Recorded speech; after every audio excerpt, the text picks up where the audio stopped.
In tonight's rewrite, a libertarian double feature. Rand rewrites Rand Paul, and Rand Paul rewrites Ron Paul. Rand Paul rewrote himself on drones after the Boston Marathon bombing. I've never argued against any technology being used when you have an imminent threat, an active crime going on. If someone comes out of a liquor store with a weapon and $50 in cash, I don't care if a drone kills him or a policeman kills him. Don't care, huh?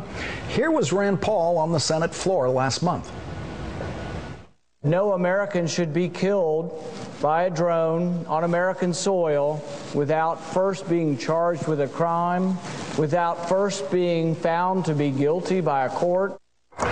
So Rand Paul didn't just rewrite himself on drones. He lied about what he had previously said about drones. He was attacked online by some libertarians who realized that he wasn't just lying about his previous statements, he was violating libertarian principles. I disagree with shooting first and asking questions later, wrote one broken-hearted libertarian. I am stunned by Rand's statement, wrote another. But they shouldn't have been stunned because, as I have pointed out in this space before, inconsistency and lying are Rand Paul trademarks, as is forcing his Senate staff to lie for him. His press secretary put out a statement retracting the senator's statement about killing liquor store robbery suspects with drones. The retraction said armed drones should not be used in normal crime situations. When asked if the senator was retracting his shoot to kill fleeing liquor store robbery suspects with drones nonsense, the press secretary was forced to lie. Quote, not retracting, end quote, is what she said. Yesterday, Rand's father, Ron Paul, finally gave the world his long-awaited take on law enforcement reaction to the bombing. In an op-ed for a libertarian website entitled "Liberty Was Also Attacked in Boston," Ron is a much more consistent libertarian than Rand, who is surely the slowest student of libertarianism in the Paul family. But Ron lies just as much as his son, and just as blatantly, and always has. The first word of Ron's op-ed piece is a lie. The first word, the first sentence is a lie. The first paragraph is a lie.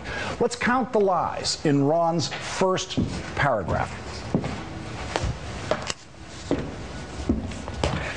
Forced lockdown of a city.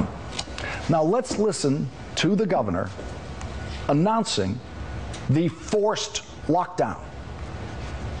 We're asking people to shelter in place, in other words, to stay indoors with their doors locked and not to open the door for anyone other than a properly identified law enforcement officer, and that applies here in Watertown, where we are right now, also Cambridge, Waltham, Newton, Belmont, and at this point, all of Boston.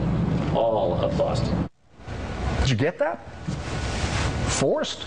He said, we're asking people to shelter in place. That's what the governor said. He did not order anyone to do anything. Now let's listen to the guy who stepped up to the microphone right after the governor, the Boston Police Commissioner. Mayor Menino has asked me to come here and to tell you that the shelter in place recommendation has been extended throughout the city of Boston. The shelter in place recommendation. So forced is lie number one. Let's look at lie number two. Tanks. Okay? There were no tanks in Boston. The Boston police don't have tanks. This is a tank. And this is the most fearsome vehicle that the Boston police used in the manhunt. It's about as scary as the armored trucks that move cash to and from your neighborhood bank. It is not a tank. Look at those tires on the police vehicle. Now look at the tires on a tank. See? No tires on a tank. Ron Paul knows the difference. He served honorably in our military. He knows the difference between a tank and an armored car, but for rhetorical effect, he prefers the lie to the truth on that one. Door-to-door armed searches without warrant. Police don't need warrants if property owners welcome them into their homes. Families thrown out of their homes at gunpoint to be searched without probable cause. No guns were pointed at any families. Some families vacated their homes in Cambridge as police searched homes in that area, in the area of the suspect's home.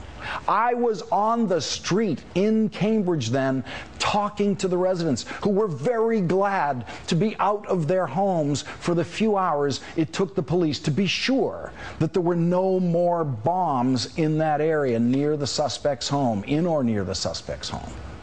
The street that the police was searching then was actually full of spectators and reporters watching the bomb search from what we hoped was a safe distance. None of the spectators on the street were following the recommendation to shelter in place, and no police officer told them to go home because no police officer had the authority to tell anyone to go home because there was no forced lockdown. No businesses were forced to close. That is another Ron Paul lie. No businesses were forced to close. A wonderful little cafe was doing a busy lunch business on the corner of the street being searched for bombs in Cambridge. Transport shut down. Well, taxis were running most of the day, and you could always drive a car anywhere you wanted, but subways and buses were shut down. So I will give Ron Paul that one. So the first paragraph has 6 sentences and 5 lies. Ron Paul repeats variations on those lies throughout the piece. The shelter-in-place command. Those are his words. That's what he calls it. There was no command. The paramilitary troops terrorizing the public. Those are the words he used, terrorizing the public. Here is how the public reacted to being terrorized by their local police.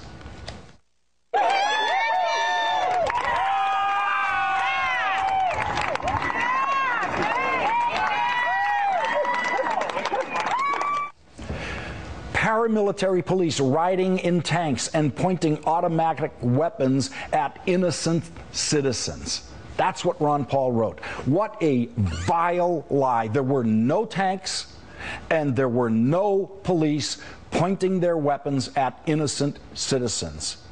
And you know who knows what a despicable lie that is? You know who knows how many police-hating lies Ron Paul told in his op-ed piece?